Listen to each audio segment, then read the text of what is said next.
अध्यक्ष ने अकबर साहब आप परमिशन दे तो 2 मिनट मैं तेलुगु में बोलता हूं, क्योंकि ये तेलुगु में नहीं बोले तो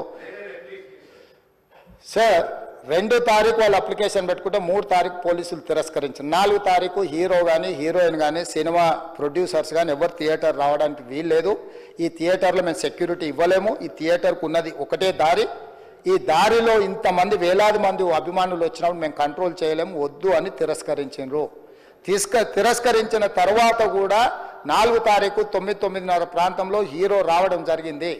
రావడం కారులో వచ్చి థియేటర్లో పోయి సినిమా తెచ్చి మళ్ళీ కారులో వెళ్ళిపోతే పెద్దగా ఇంత ఇబ్బంది జరుగుతుండేనేమో లేదో నాకు తెలియదు. కానీ ఎక్స్రోడ్ చౌరస్తా కంటే ముందు నుంచే కారులో రూఫ్ టాప్ ఓపెన్ చేసి రోడ్ షో చేసుకుంటే థియేటర్లో పోవడంతో ఆ చుట్టుముట్టుతున్న 7-8 థియేటర్లలో ఉన్న సినిమా అభిమానులు మొత్తం ఇక్కడికే రావడంతో వేలాది మంది జమ అయ్యారు. ఆ గేట్ ఒక్కసారి హీరో కారు లోపలికి పంపించడానికి ఆ ఉన్న గేటు తెరవడంతో వేలాది మంది ఒక్కటేసారి ఉప్పెనలాకి వచ్చారు. ఆ ఉప్పెనలో చనిపోయిన రేవతి, ఆమె కొడుకు, భార్య, భర్త, కూతురు వాళ్ళు అలాగైపోయి కొడుకు తల్లి ఒక పక్కన పోయి ఆ జనాల నుంచి తప్పించుకొని టికెట్ చేసుకొని ఆ తొక్కిసలాటలు హీరోను థియేటర్ లోపలికి తీసుకుపోవాలనుకున్న టైంకి అతను బండి మీద రోడ్ షో చేసి దిగేటప్పటికి వేలాది మంది హీరోను కలవడానికి చొచ్చుకొచ్చారు ముందుకు. అసలు అంటే ఈ రకమైన వాతావరణంలో అతన్ని లోపలికి తీసుకువెళ్ళాల్సిన సందర్భంలో అతను ప్రైవేట్ సెక్యూరిటీ ఇవాళ రేపు మనం ఫంక్షన్లలో బౌన్సర్లు అని మనం చూస్తూ ఉన్నాం. 50-60 మంది సరిగ్గా లెక్క తెలియదు, 50-60 అని అంటున్నారు, నెంబర్ 4 ఎక్కువ తక్కువ. ఆ బౌన్సర్లు అందరు మీదికి వచ్చే అందరు అభిమానులను విపరీతంగా అడ్డంగా ఎట్లా పడితే అట్లా తోయడంతో అటు నుంచి అభిమానులు హీరోని చూడాలి, కలవాలని ఒకవైపు నుంచి వాళ్ళని హీరో దగ్గరికే రానియొద్దని ఆయన ప్రైవేట్ సెక్యూరిటీ వెనక్కి నెట్టడం వల్ల ఈ తొక్కిసలాటలో హీరో థియేటర్కి వెళ్ళి లోపలికి వెళ్ళి చూసినాక పోలీసులు ఈ మొత్తం క్రౌడ్ని ఈ మొత్తం అక్కడ ఉన్న జమైన జనాలను అందరిని కూడా తీస్తే ఒక తల్లి కొడుకు అక్కడ శవాలుగా పడి ఉన్నారు. ఆ తల్లి అంత తొక్కిసలాటలు కూడా నేను ఆ వీడియో చూసిన ఆ తల్లి లోపలికి వచ్చినప్పుడు కొడుకు చేయి పట్టుకొని ఎంత జాగ్రత్తగా కొడుకుని తీసుకొని వస్తుందో తల్లి ప్రేమ ఎట్లుంటుందో అక్కడ నాకు చూసి నాకు అర్థమైంది. ఆ శవాలుగా మారిన తల్లి కొడుకు చేయి ఇడవలే అధ్యక్ష, అట్లే చేయి బిగ్గర పట్టుకొని పోలీసు వెళ్ళి చూస్తే ఆ తల్లి. This is personally I mean to nobody. I respect everybody. నేను అసలు ఇది ఏం పర్సనల్ అటాక్ కాదు, ఏమీ కాదు. నేను జస్ట్ నా గురించి ఫామ్ అవుతున్న ఇన్ఫర్మేషన్ పీపుల్కి చెప్దామని, ఇలా జరుగుతుంది, ఇది నిజం కాదు, దయచేసి అర్థం చేసుకొని చెప్పడానికి. అండ్ ఒక సిరీస్ ఆఫ్ ఈవెంట్స్లో చెప్తాను జరిగిన విషయం. ఏమంటే జరిగిన విషయం చాలా అన్ఫార్చునేట్. నేను గత 3 ఏళ్ళుగా ఈ సినిమా థియేటర్లో చూస్తేనే నాకు తెలుస్తుంది. అంటే నేను ఇన్ని కోట్లు పెట్టి అమ్మేం కదా సినిమా, నాకు రెస్పాన్సిబిలిటీ ఉంటుంది. సినిమా ఎలా ఉంది అది థియేటర్లో చూస్తే నా 3 years ఎఫర్ట్, అది జస్ట్ ఒక షో కాదు, నాకు ఎమోషనల్గా అది 3 years ఎఫర్ట్. అసలు ఏమవుతుంది నా future, it's like make or break moment for me. So అలాంటి ఇంపార్టెంట్ పాయింట్లో నేను వెళ్తూ నేను అదే ఆలోచించాను తప్ప నేనేమి ఇర్రెస్పాన్సిబుల్గా గత 20-30 ఏళ్ళుగా నేను అదే థియేటర్కి వెళ్తున్నాను. ఓల్డ్ సినిమాలకి వెళ్ళాను నేను అదే థియేటర్కి, నా సినిమాలు కాకుండా బయట సినిమాలకి వెళ్ళా. ఎప్పుడు ఇలాంటి యాక్సిడెంట్ అవ్వలేదు. అండ్ నేనేదో ఇర్రెస్పాన్సిబుల్గా థియేటర్కి వెళ్ళిపోయాను, పర్మిషన్ లేకుండా వెళ్ళిపోయాను అనేది అబ్సల్యూట్లీ ఫాల్స్ ఇన్ఫర్మేషన్. అలాంటిది ఏమీ లేదు. థియేటర్ వాళ్ళు పర్మిషన్ సార్ట్అవుట్ చేసుకున్నారని చెప్పి మేము అక్కడికి వెళ్ళాం. అక్కడికి వెళ్తే పోలీసులే క్లియర్ చేస్తున్నారు అక్కడ. So it is understood that everything is sorted. నేను వాళ్ళ డైరెక్షన్లోనే వెళ్తున్నాను. అండ్ ఏంటి వాళ్ళు ఒకవేళ నిజంగా పర్మిషన్ లేకపోయి ఉంటే చాలాసార్లు వాళ్ళు చెప్తారు, సార్ మీ పర్మిషన్ లేదంటే మేము రెండట్టు వెళ్ళిపోతాం, వాళ్ళే క్లియర్ చేసి ముందుకు రమ్మంటూ ఉంటే పర్మిషన్ ఉందనుకునే కదా మేము ముందుకు వెళ్తూ ఉంటాం in that flow of things. So నేను ఆ మైండ్ స్పేస్లోనే ఉన్నాను. అండ్ నేను చెప్పాల్సింది ఏంటంటే అసలు ఇక్కడ this a false allegation that there is a road show, ఏంటిది ప్రొసెషన్. అసలు ప్రొసెషన్ కాదు, రోడ్ షో కాదు, ఏమీ కాదు. జస్ట్ థియేటర్ ఇక్కడ ఉన్నాను, అక్కడ theatre just couple of yards away from the theatre. అది అసలు రోడ్ షో కాదు, ఏమీ కాదు. కార్ అలా వెళ్తూ ఆగిపోయింది. ఒక పాయింట్ తర్వాత ఎంత జనం కూడిపోతారంటే అండి, మీరు కనపడితే కానీ జనం వెళ్ళరు. బౌన్సర్లు కానీ ఎవరన్నా పోలీస్ కానీ అందరూ అడుగుతారు, సార్ మీరు ఒక్కసారి వేవ్ చేసాను సార్ వాళ్ళు వెళ్ళిపోతారంటే మేము మామూలుగా ఎప్పుడు బయటకు వచ్చి అందరికి వేవ్ చేస్తాం. అది నేనే కాదు, ఎనీ లీడర్, ఎనీ సెలబ్రిటీ ఎవరైనా అడగండి, మనం వేవ్ చేస్తేనే వాళ్ళందరూ జరుగుతారు. ఓకే చూసాం, సాటిస్ఫాక్షన్ ఉంటుంది, అప్పుడు దే స్టార్ట్ మూవింగ్ అవే. ఆ దీని మీద చేశాను. And it's also respect. ఇంత వేల మంది చూస్తానికి వచ్చినప్పుడు నేను నా కార్ లోపల టెంటెడ్ కార్ లోపల దాక్కుని కూర్చుని ఉన్నా. బట్ అంతమంది అంతమంది వచ్చినప్పుడు వాళ్ళకి ఏం కావాలి, హీరోది ఒక గ్లిమ్స్ కావాలి అంతే. అది కూడా ఇవ్వకపోతే నేను ఎంత యారగెంట్ కింద ఉంటుంది. ఇంతమంది ప్రేమ చూపిస్తే నా కాలు కూర్చున్నారులే అనుకుంటాను నేను. అరే నేను బయటకు వచ్చి ఒక్కసారి వాళ్ళందరికీ థ్యాంక్ యూ ప్లీజ్ పదండి. ఇలా అంటుంటారు, మీరు చూడండి నా జస్టిస్ అని చూడండి, ఇలాంటే ఇలా పదంటే నేను చెప్తేనే వాళ్ళు వెళ్తారు. అది పోలీసులు కానీ అది బౌన్సర్ కానీ అందరూ మేనేజ్మెంట్ అందరూ అడుగుతారు, సార్ మీరు చెప్తేనే వింటారు, ఒక్కసారి మీరు చెప్పండి అంటే మేము వచ్చి బయటకు వచ్చి ఇలా వేవ్ చేసి ఇలా అంటే వాళ్ళందరూ జరుగుతూ ఉంటారు. That is how we went into the theatre. And థియేటర్కి వెళ్ళిన తర్వాత what I wanted to say is that there's a misinterpretation అనుకోండి, misinformation అనుకోండి, false information అనుకోండి, ఏమనుకోండి, it is no road show, it is no procession. Just థియేటర్కి వెళ్తుంటే జనాలు ఎక్కువ బయటకు వస్తే జస్ట్ అలా వేవ్ చేసి మళ్ళీ లోపలికి వెళ్ళిపోయి మళ్ళీ థియేటర్ లోపలికి వెళ్ళిపోయాం. అండ్ థియేటర్ లోపల మేము సినిమా చూసిన కొంచెం సేపుకి సార్ నా వర్క్ అసలు ఏ పోలీసు కానీ ఎవ్వరూ నాకు వర్క్ అసలు నాకు కలవలేదు, నాతో ఏం చెప్పలేదు.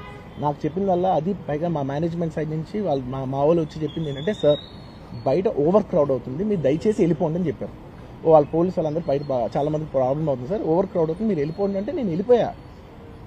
సినిమా స్టార్టింగ్ కొంచెంసేపు నేను వెళ్ళిపోయా, నేను మా వైఫ్ అందరూ మేము బయటకు వచ్చాము అంతే. నాకు అసలు ఆ తర్వాత నెక్స్ట్ డే నాకు తెలిసింది ఒక లేడీ ఇలా ఉందంట, కళ్ళు తిరిగి పడిపోయిందంట, ఆ తర్వాత ఆవిడ పాపం చనిపోయిందంట, ఇలా కిడ్ ఉన్నాడు అంటే నేను షాక్లో గురయ్యా. అంటే నాకు తెలియదు అసలు, నెక్స్ట్ డే వరకు నాకు అసలు తెలియదు, ఐ హ్యాడ్ నో ఐడియా.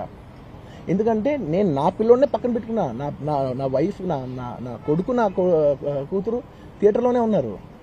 నాకు తెలియదు నిజంగా అలా జరిగి ఉంటే, నాకు తెలిసి ఉంటే నేను వాళ్ళు తీసుకుని వెళ్ళిపోతాను కదా, మినిమం కదా, ఎవరైనా వాళ్ళ పిల్లలు వాళ్ళు తీసుకుని వెళ్ళిపోతారు కదా.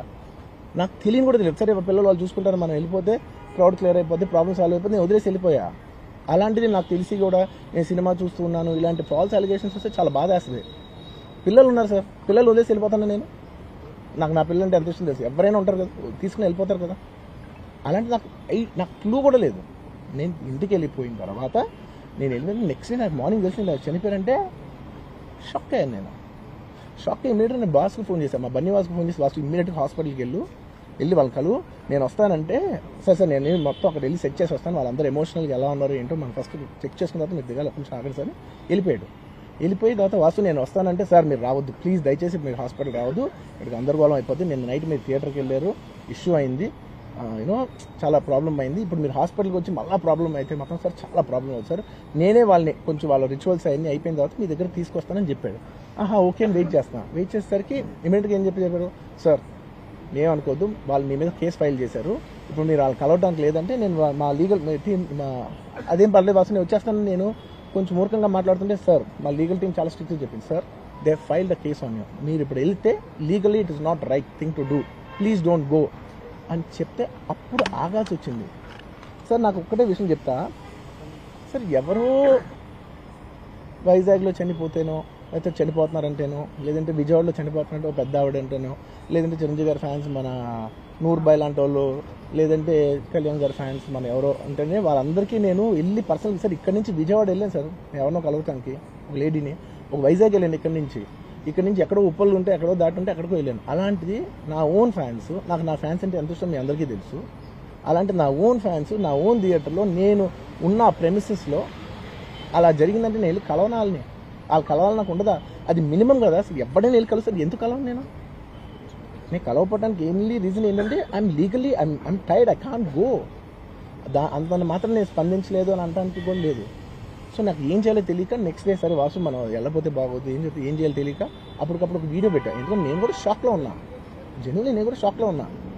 అరే ఇలా అయింది ఏంటి, ఎటు కాకుండా హాఫ్ ఆఫ్గా ఉన్నాను నేను జెన్యున్ చెప్పా హాఫ్ ఆఫ్ ఉన్నాను నేను, ఇప్పుడు కూడా కొంచెం హాఫ్ ఆఫ్గానే ఉన్నాను నేను.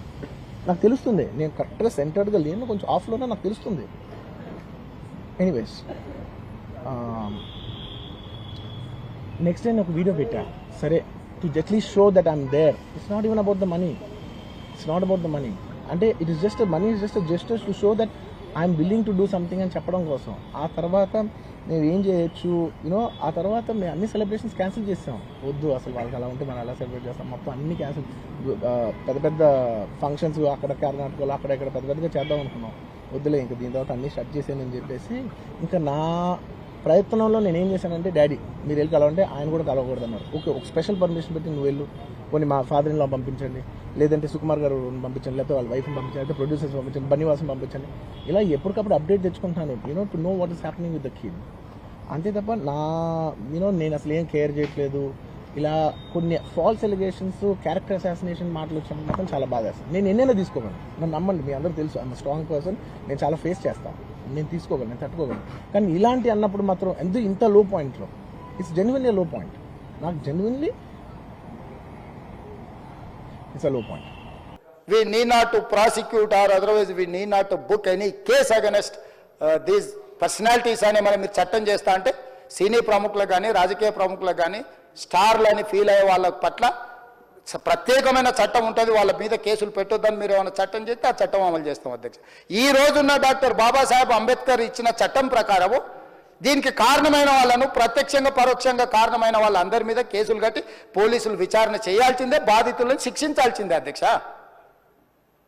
సో ఈరోజు ఆ కుటుంబాన్ని ఆదుకోవడానికి ఈరోజు కూడా ఆర్థికపరమైన విషయాల్లో కానీ దీంట్లో కానీ వాళ్ళు ఎవరు పెద్దగా ఆసక్తి, కనీసం సినిమా వాళ్ళు ఒక్కరోజు అతను పొయ్యి వస్తే సినీ ప్రముఖులందరూ అతని ఇంటికి వెళ్ళి అతనికి మొత్తం ఏదో కాళ్ళు చేతులు యాక్సిడెంట్లో పోయినట్టు కన్నీళ్లు గారుస్తారు. ఈ సినీ ప్రముఖులు ఒక్కరైనా హాస్పిటల్కి పోయినరా అధ్యక్ష? నేను సూటిగా తమ ద్వారా సినీ ప్రముఖులను నేను అడుగుతున్నా అధ్యక్ష. తల్లి చనిపోయి 9 సంవత్సరాల పిల్లగాడు బ్రెయిన్ డెడ్ అయ్యి ఆక్సిజన్ అందక 20 రోజుల నుంచి హాస్పిటల్లో కోమాలో ఉంటే ఈ సినీ ప్రముఖులు ఒక్క రోజు కోసం పోలీస్ స్టేషన్ పోయిన ఇంటికాడ క్యూ కట్టి ప్రభుత్వాన్ని తిడుతున్నారు, నన్ను తిడుతున్నారు, అతన్ని పరామర్శిస్తున్నారు. ఏమైంది అధ్యక్ష? అతను కాలు పోయిందా, కన్ను పోయిందా, చేయి పోయిందా, ఏమైనా కిడ్నీలు దెబ్బతిన్నా, ఏమైంది?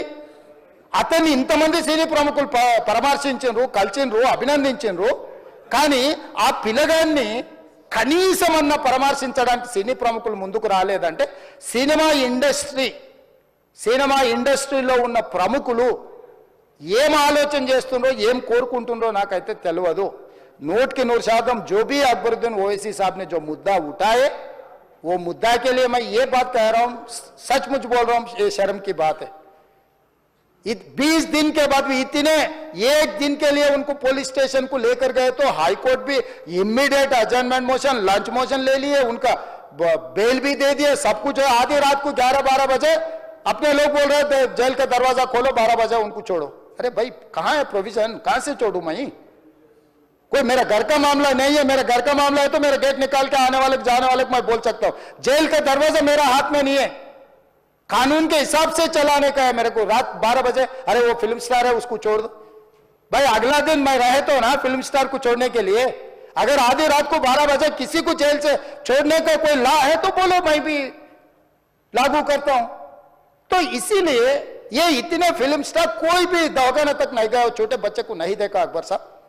ये अफसोस की बात है, शर्म की बात है, सचमुच बोल रहा हूं मैं.